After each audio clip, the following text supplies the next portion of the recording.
चंगा।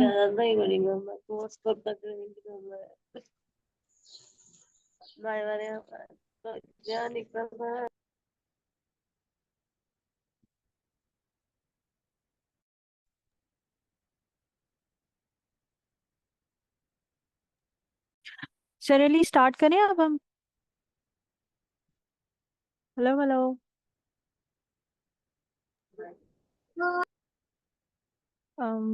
किधर गए?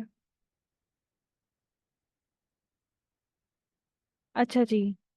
तो वेट अ सेकंड भाई।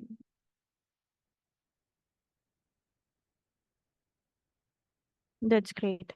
अच्छा जी, so we have right now 13 participant. अब ज्वाइन करते जाएंगे। तो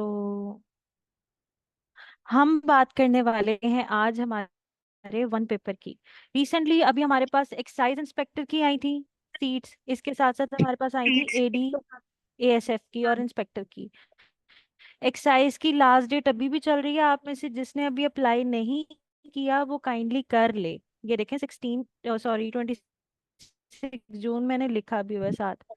और एडी और इंस्पेक्टर की हमारे पास एक्सपेक्टेड है अगस्त से। अच्छा, अब इस वन पेपर को करने का सबसे जो मेन पर्पस है ना, वो ये है कि ग्रुप्स में से ना काफी सारे स्टूडेंट्स पूछ रहे थे। तैयारी भी वो करते रहे हैं, बुक्स वगैरह लेते रहे हैं, बट होता ये है कि उनको कॉल नहीं आती। वो कहते हैं कि हमारा पास हो जाता है, कॉल नहीं आती है। उसका रीजन पता क्या है? ये देखें जरा। ये मैंने गवर्नमेंट का ना प्लानर यहाँ पे सारा मेंशन किया हुआ है। ये हमारे पास एक्साइज टैक्सेशन की जी वो आई हुई है, सॉरी इंस्पेक्टर की जॉब्स आई हैं। अब आप देख लें, ये है सीट, वन सीट है तो 1200 पार्टिसिपेंट्स हैं, यहाँ पे 31 है तो 5009। अब दिखाने का मकसद ये है कि अपना ग्राउंड देख लें आप, कि कितनी कम सीट्स होती हैं और पार्टिसिपेंट्स कितने ज्यादा होते हैं। और हम तैयारी जो है, हमने ये देख के नहीं करनी कि कितने पार्टिसिपेंट हैं या नहीं। फॉर एग्जाम्पल यहाँ पे 1000 है या 10,000 है, हमें फर्क नहीं पड़ता। ये किसी का ना माइक रह गया है, वेट अ सेकंड। हमें फर्क नहीं पड़ता कि कितने बंदे हमारे साथ पेपर दे रहे हैं या नहीं, हमें सिर्फ अपनी सीट से कंसर्न है सारा। और हमें जब अपनी सीट से कंसर्न है तो हमें फर्क नहीं पड़ता बिल्कुल भी। लेकिन मसला ये आता है कि हमें मेरिट पे आना है। और मेरिट पे कैसे आएंगे? देखिए, पीपीएससी फॉर एग्जांपल ये वन आते हैं। अब आपका मेन जो ग्राउंड बनेगा ना, वो ये है कि आपने उन टॉप 5 में आना होता है एक सीट के लिए। मतलब अगर 1000 बंदा भी इन 1200 में से जाके पेपर देगा ना, तो आपने उन 1000 में से टॉप 5 में आना है, ताकि आपको फर्दर प्रोसेस के लिए एनरोल वो करें, वो आपको इनवाइट करें कि आके डिस्क्रिप्शन दें या इंटरव्यू दें, व्हाटसोएवर। तो इस तरह से पीपीएससी का वर्क करता है। अब जो एफपीएससी है उसकी इसके अकॉर्डिंग क्या आती है, 10 सीट्स हो जाती हैं। अच्छा, अब ये भी मैंने एक शेयर किया हुआ था, मैं ये भी दिखा दूं आप लोगों को, ताकि आप लोगों की माइंड मेकिंग हो जाए कि ये हमारे पास आ रहा है। ये देखें, ये हर एरिया वाइज ना आपने इस तरह प्लानर देख लेना होता है। अब ये दिखाने का एक और मकसद भी है। आप में से जो स्टूडेंट्स जो हैं जिनके बैकग्राउंड है बीएस वाले ना, इंग्लिश उर्दू, वो साथ साथ ना और चीजों में भी अगर अप्लाई करेंगे तो ज्यादा बेनिफिट में रह जाएंगे। क्योंकि ये वो सीट्स होती हैं जो जनरल होती हैं। आप देखें ना, 3 पे 1600 है। तो अगर इसकी निस्बत आप उन सीट्स पे भी साथ साथ अप्लाई करें ना, जो आपकी जॉब स्पेसिफिक हो जाती है। जैसे फॉर एग्जांपल मेरा बैकग्राउंड इंग्लिश का है ना, तो अगर मैं इंग्लिश की लेक्चरशिप में भी साथ साथ अप्लाई करूँ या कोई ऑफिस वर्क में, तो वहां मेरे चांसेस ज्यादा होते जाएंगे, क्योंकि वहां पे आवाम कम होगी। अच्छा खैर, अब हम वन पेपर का ना बेसिक पोर्शन पे आ जाते हैं कि हमें प्रिपेयर कैसे करना है। यहाँ पे बड़ा मसला आता है। यहाँ पे मसला क्या आता है कि हमें पहले पता ही नहीं होता है कि भाई हमने कितने सब्जेक्ट्स करने हैं। हम मेन मेन करके चले जाते हैं, इंग्लिश उर्दू मैथ्स, और हम उसे भी नहीं ठीक से देख रहे होते कि हमें करना कैसे है, तो हमें पता नहीं लगता। भाई गवर्नमेंट के जो ऑफिशियल पेज है उस पे प्रॉपर मेंशन है सारा सिलेबस। आपको करना क्या है, आपने जाके वहां से स्क्रीनशॉट बना लेना है या फिर नोट डाउन उसे कर लेना है। क्या क्या है हमारे पास? जनरल साइंस हमने प्रिपेयर करना है, I mean general knowledge. Pakistan studies करनी है। कौन ये ना। करंट अफेयर्स हमने प्रिपेयर करना है। इस्लामिक स्टडीज करनी है। और इसके साथ साथ हमें क्या प्रिपेयर करना है? हमें ज्योग्राफी, बेसिक मैथमेटिक्स और इन सब चीजों को देखना है। Wait a second. ओके, अच्छा जी। अब बात आती है कि हमने स्टार्ट करना कहाँ से है अपना ये 100 मार्क्स का ना पेपर। भाई हमने ना इजी टू टफ से चलना है। कैसे? फॉर एग्जाम्पल अगर मैं अपनी बात करूं तो मेरा मैथ्स का पोर्शन वीक है। अब मैं क्या करूंगी कि मैंने इजी वाले जो अपने सब्जेक्ट्स हैं, इंग्लिश, उर्दू, और मुझे ये इजी लगता है, मैंने इससे स्टार्ट करना है ताकि मैं 1 महीने के अंदर अंदर तैयारी कर सकूं। अच्छा बेटा, ये आलम और हिना और कामरान, या अपनी जब आप कोई भी मीटिंग ज्वाइन कर रहे हैं, you have to mute your own mic. Alright, अच्छा जी। इजी टू टफ की तरफ आपने जाना है। आपने वो सब्जेक्ट स्टार्ट नहीं करना जो आपको नहीं आता। हर स्टूडेंट का ना कैलिबर डिफरेंट होता है। ये बात करने का मकसद ये है कि फॉर एग्जांपल अगर मेरा इंग्लिश वाला पोर्शन मतलब मुझे इंटरेस्टिंग लगता है, मेरे लिए इजी है, तो ये बिल्कुल नहीं है कि साथ वाले बच्चे का भी सेम होगा। तो एक क्लास में जब बहुत सारे स्टूडेंट पढ़ रहे होते हैं तो हर किसी का ना सब्जेक्ट डिफरेंट होता है, जो उसे इजी लग रहा होता है, और वो सब्जेक्ट डिफरेंट होता है जो उसे टफ लग रहा होता है। तो आपने अपने कैलिबर के अकॉर्डिंग इजी वाला पहले चूज करना है। फर्स्ट 2 वीक में आपने इजी वाले पोर्शन को जल्दी से कवर करना है, और एंड वाले पोर्शन में आपने हार्ड वाले सब्जेक्ट्स को करना होता है।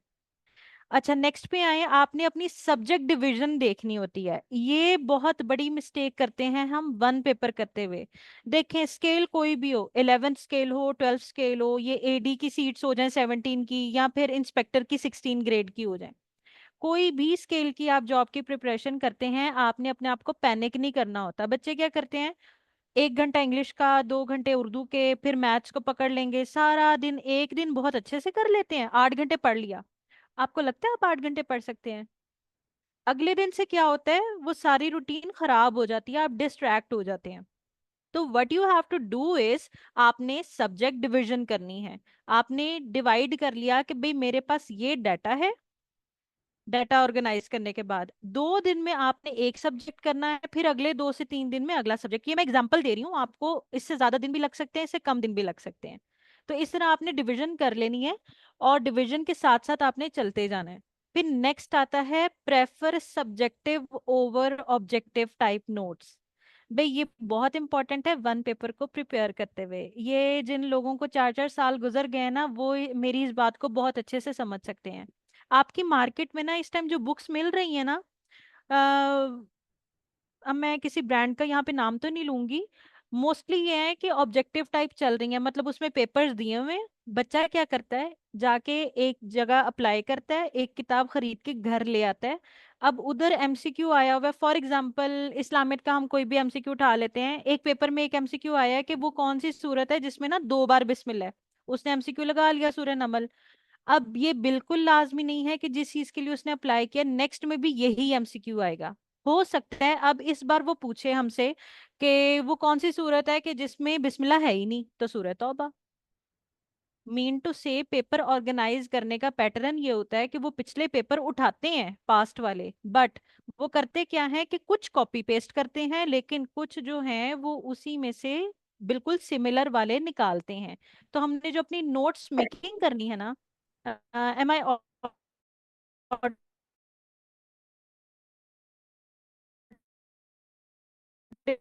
Audible to everyone? Yes ma'am, आ रही है आवाज। का जब पोर्शन बनाना है ना, उसमें हमने अपने नोट्स मेकिंग करने हैं। फॉर एग्जाम्पल अब मैं एक और मिसाल इधर दूंगी, वो ये कि उन्होंने पूछा है कि हमसे, इस्लामियत के ले लेती हो, कि पहला पिलर कौन सा है इस्लाम का। अब हमें पता है तौहीद है। अब ये बिल्कुल लाजमी नहीं है कि वो हमसे नेक्स्ट टाइम पूछेगा तो पहले पिलर का ही पूछेगा, हमने भी बाकी के जो 4 है ना, इसके साथ साथ टोटल 5 बनते हैं, तो हमने वो भी कवर करने हैं। ठीक है जी। तो इस तरह से हमारा जो पेपर पैटर्न होता है ना किसी भी जॉब का, आपका जो 5 साल हो गया, या आप कोई भी बुक प्रिपेयर करते हैं, बेटा म्यूट कर लें प्लीज। अच्छा, तो हमने इस तरह प्रिपेयर करने होते हैं अपने नोट्स। इस तरह नहीं है कि आप एक किताब लाएंगे, उसको रट लेंगे एंड ऑल दैट, आपके जी टॉप मेरिट में नाम आएगा, ऐसे नहीं होगा। फिर इसका सबसे बेहतरीन हल पता है क्या है, आपने अपने नोट्स खुद बनाने हैं। ये बहुत जरूरी है। मेरी बात सुने, आप एक ऐसी जॉब के लिए अप्लाई कर रहे हैं जो आपको एक परमानेंट 17 या 18 स्केल की, लेट सपोज एक ऐसी जॉब है जो आपके 17 या 18 स्केल की है, तो आपको सिर्फ ऑब्जेक्टिव नहीं क्लियर करना होता, आपको इस काबिल बनना है कि आप कॉन्फिडेंट हो, आपको इतना नॉलेज हो कि आपका फर्दर जो प्रोसेस है ना वो भी हो सके। मैं ये बात इसलिए कह रही हूँ क्योंकि कुछ अच्छा लोगों के ना तुक्के म्यूट करते हैं। लग भी जाते हैं ये ऑब्जेक्टिव कर करके, लेकर किसी तरीके एक आध कोई बच्चा ऐसा पहुंच भी जाता है ना, वो आगे इंटरव्यू में रह जाता है, वो फॉर श्योर वो रह जाएगा, क्योंकि उसके पास एक तो lack of knowledge, lack of confidence, इन सब की वजह से वो बैक पे उसकी खुद की जात उसे सपोर्ट नहीं कर पा रही होती। जो चीज एग्जामिनर जो उस टाइम में बैठे होते हैं वो हमारे सामने जो हमें एग्जामिन कर रहे होते हैं उस कैंडिडेट को, वो बहुत इजीली उसको चेकआउट कर लेते हैं कि भाई इसको तो नॉलेज ही नहीं है, ये थोड़ा बहुत क्रैम करके आ गया है। अच्छा, ये बच्चे ना काइंडली अपनी माइक कर दें। मैं भी यही कहने वाली थी, ये मैंने इसलिए अलाउ किया ताकि आप में से कोई बच्चा जो है अगर डायरेक्टली क्वेश्चन करना चाहे तो वो मुझसे बार बार परमिशन ना ले, तो आप इस चीज मैम का आप खुद सबको ख्याल। ना म्यूट कर दें, म्यूट ऑल। ठीक है जी।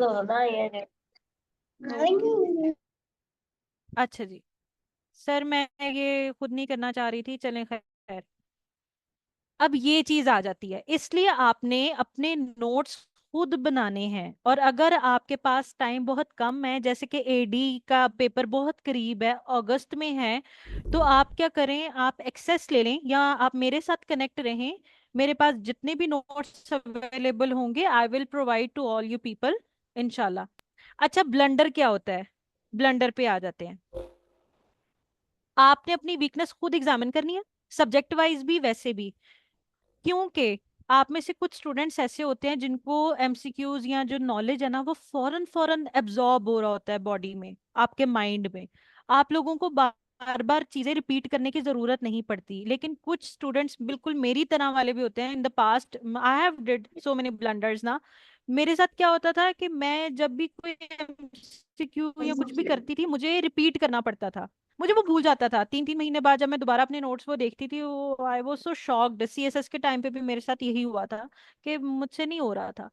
तो कहने का मकसद ये है कि आपने अपनी वीकनेस खुद एग्जामिन करनी है कि आपको कौन सी चीज कितनी बार रिपीट करनी पड़ती है, ठीक है। इसके साथ साथ आपको कंसिस्टेंट रहना है, आपने अपने आप को पैनिक नहीं करना कि एक दिन आपने 500 एमसीक्यू पकड़ लिया, एक डॉक्यूमेंट उठाया कि मैम ने ये जो हमें एमसीक्यूज दिए थे आज आपने बैठ के कर लिए हैं 500 के 500 एमसीक्यूज, और अगले दिन जो है वो आप इतना बोर हो गए उस चीज से कि आप फर्दर एमसीक्यूज नहीं कर रहे। अच्छा जी, उसके बाद क्या होगा, थर्ड जो हमारा ब्लंडर है ना, जो हमारी बहुत बड़ी मिस्टेक है, वो ये है कि don't apply for a single job. भाई ये वैसे एज अ टीचर कहना तो नहीं चाहिए, बट आपको आपकी कंट्री के और आपके इधर उधर के इश्यूज बहुत अच्छे से पता है। मेरिट लिस्ट में अक्सर ऐसे होता है कि आप लोग बहुत अच्छा प्रिपेयर होता है फिर भी नाम नहीं आ रहा होता, कॉल नहीं आती आपको इंटरव्यू के लिए। तो बेहतर ये नहीं है कि आप एक से ज्यादा जॉब्स में at the same time apply करें। एक सेकंड, अजान हो रही है, प्लीज मैं जरा म्यूट करूँ, वेट अ सेकंड।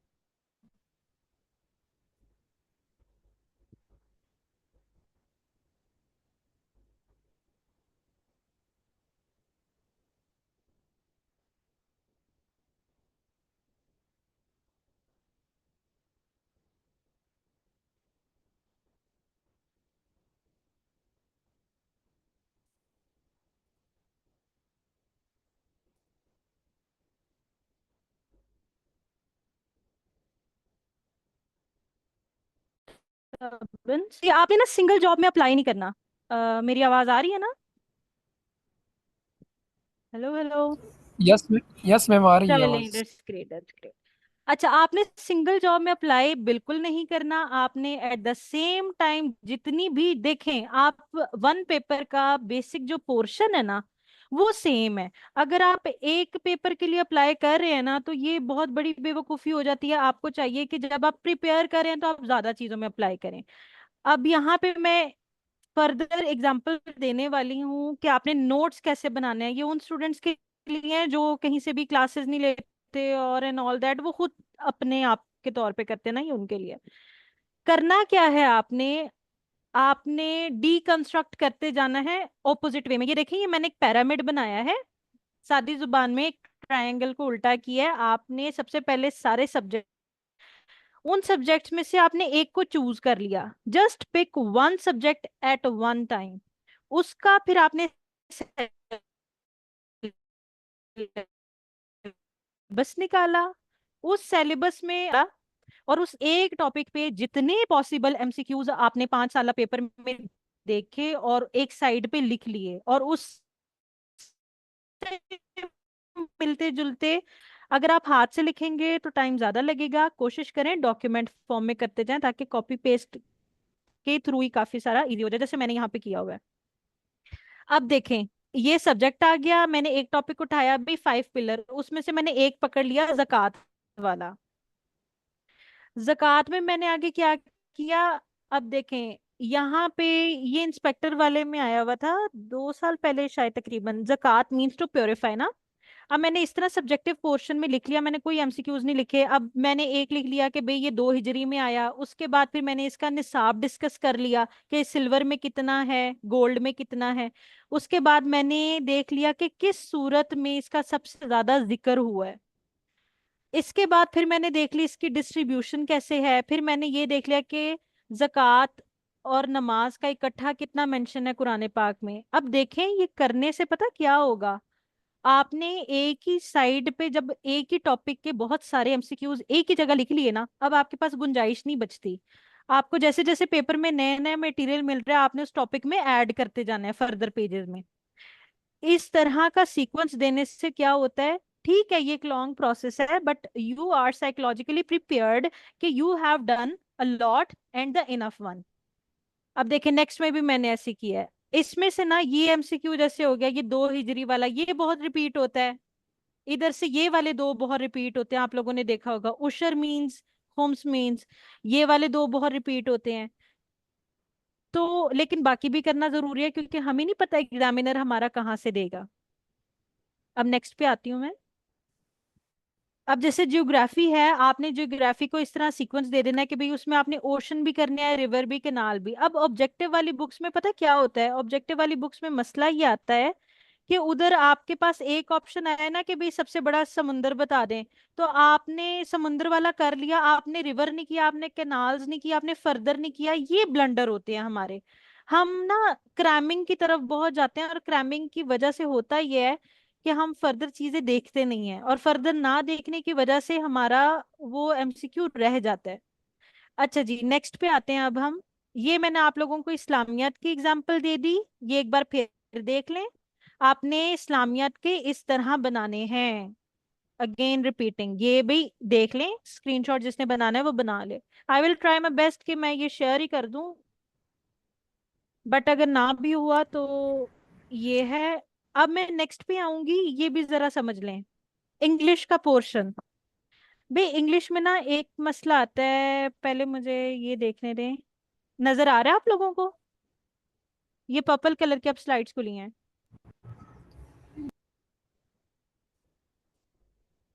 ऑन हुई है आप सबके पास? नहीं मैम।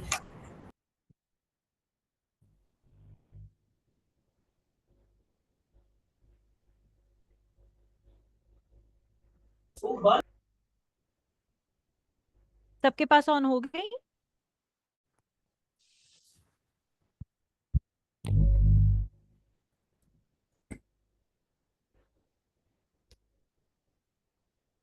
No ma'am. नहीं हुई? नहीं मैम अभी तक नहीं हुई। अच्छा मैम, अच्छा, ज़कात वाले मेरे आप कह रहे हैं ना, ज़कात वाले तो ओपन है स्क्रीन पर। नहीं नहीं सर, मैंने ना ये इंग्लिश वाली भी बच्चों को आप एग्जांपल देनी है ना ताकि इनको पता लगे, तो इंग्लिश वाली नहीं हो रही है आई गेस। अच्छा अच्छा अच्छा, हो जाएगी आप। रुके मैं जरा स्टॉप शेयर करके करती हूँ।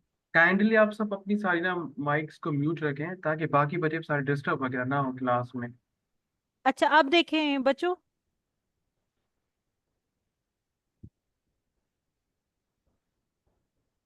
यस मैम अब हुई है। चलो दैट्स ग्रेट। अच्छा आपने अब करना क्या है, अब ये इंग्लिश का पोर्शन जरा देखें।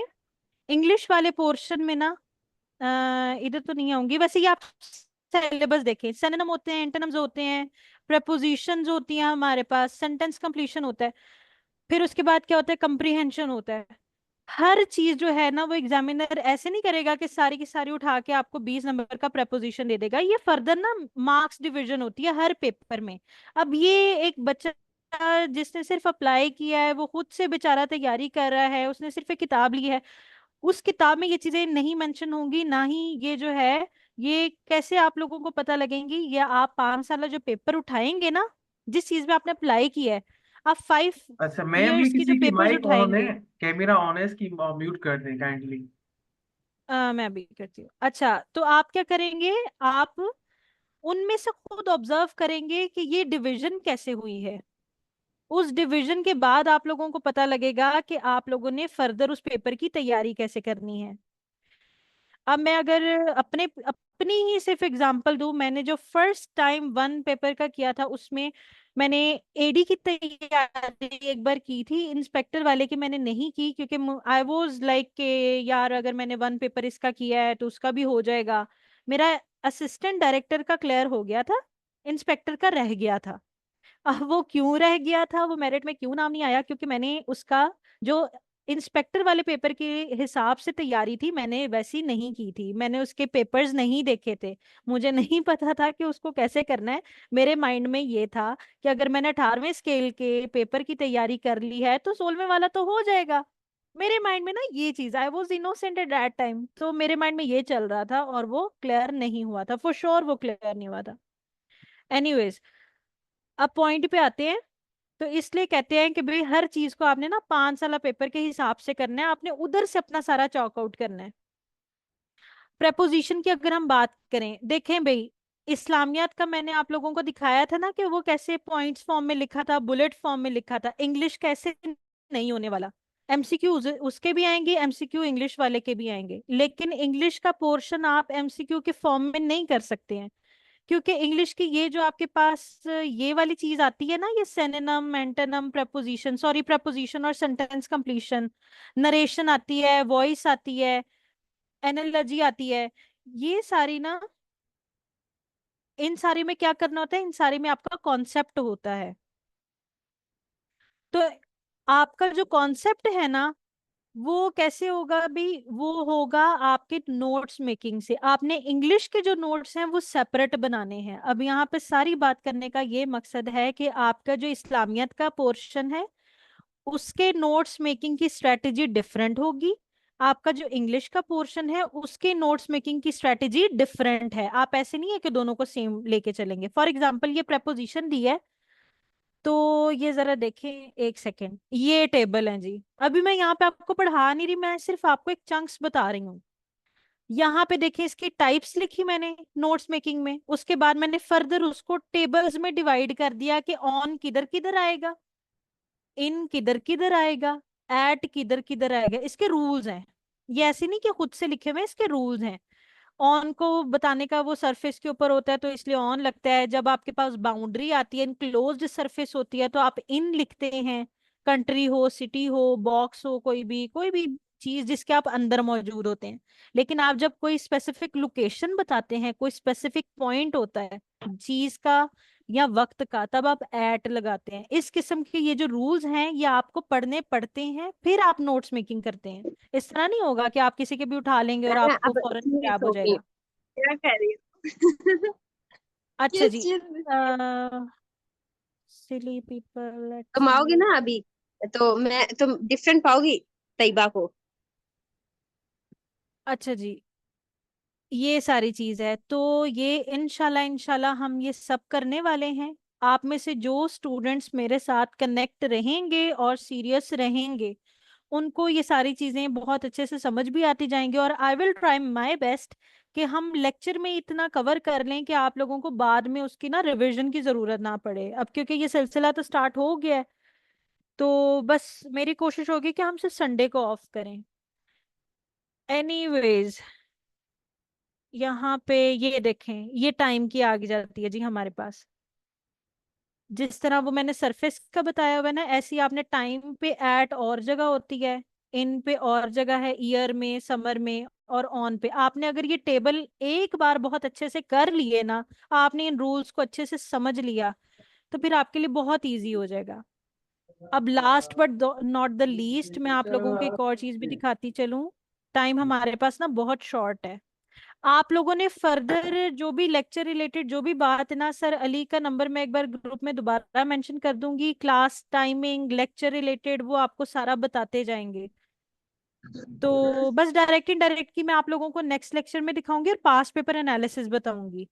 फिर हम चलते जाएंगे इस तरह। सर अली, आप कोई बात करना चाहेंगे बच्चों से जी जी, अस्सलाम वालेकुम, कैसे हैं आप लेक्चर सब? रिलेटेड? और बता आप दें इन्हें एक बार। सबकी तैयारी वगैरह कैसे चल रही है? अच्छा, यहाँ से किसी ने पूछा था क्लासेस की टाइमिंग क्या होगी। क्लासेस की जो हमारी टाइमिंग होगी वो 7 से 8 होगी, ठीक है। और साथ ही वीक में 5 डेज क्लासेस हमारी होंगी। और उनके अलावा साथ साथ जैसे मैंने कस्टम का ये हो गया FI इंस्पेक्टर MOD का डिस्क्रिप्ट और स्क्रीन टेस्ट पास किया था, इसी तरह ये हम आप सबको तैयारी करवाएंगे अच्छे से मैं उनके साथ मिलकर, ताकि आप भी अच्छे से अच्छे इस तैयारी को अपनी लेवल तक पहुंच जाए। और साथ में ये कहना चाहूंगा, जैसे करंट अफेयर्स की तैयारी है, पाक MCQs की, Pakistan affairs, current affairs, GK overall, तो जिस तरह से मेरा एक तरीका है पढ़ाने का, तो वो यही है कि फॉर एग्जाम्पल अगर हम कोई ऑर्गेनाइजेशन कर रहे हैं, OIC कब बनी थी? कि 25 सितंबर 1969 में बनी थी। चलो ये तो सबको पता है। अब उसके अलावा हम आ जाते हैं कि जो मीटिंग्स रिसेंट हुई थी पाकिस्तान में OIC की, तो काफी बच्चों को ये नहीं पता कि एक्स्ट्रा ऑर्डिनरी मीटिंग क्या है और जो कॉन्फ्रेंस ऑफ फॉरेन मिनिस्टर्स है वो मीटिंग में डिफरेंट मीटिंग क्या है। लास्ट टाइम एक सवाल आया हुआ था, पाकिस्तान में 2 मीटिंग रिसेंट हो चुकी हैं, जैसे जैसे कि 2021 में जो हुई थी वो हुई थी एक्स्ट्रा ऑर्डिनरी मीटिंग, जो कि 14 ईयर्स के बाद पाकिस्तान में हुई थी। अब एक्स्ट्रा ऑर्डिनरी का मतलब क्या है कि उस मीटिंग में जो कि अरब कंट्रीज के बादशाह, ठीक है, मिनिस्टर्स, प्राइम मिनिस्टर्स और प्रेसिडेंट आए। और जो conference of foreign minister meeting है उसमें सिर्फ मिनिस्टर्स है और आपका जो आपके हैं इकोनॉमिकल हो गए या ट्रेड के हिसाब से, ठीक है, एजुकेशनल लेवल तक वो सारे आ जाते हैं। एक्स्ट्रा ऑर्डिनरी का मतलब यही है कि मतलब कि जिसमें सारी चीजें आपकी टॉप क्लास की आई हो विजिट करने, ज्वाइन करने। और उनका मकसद क्या है ये।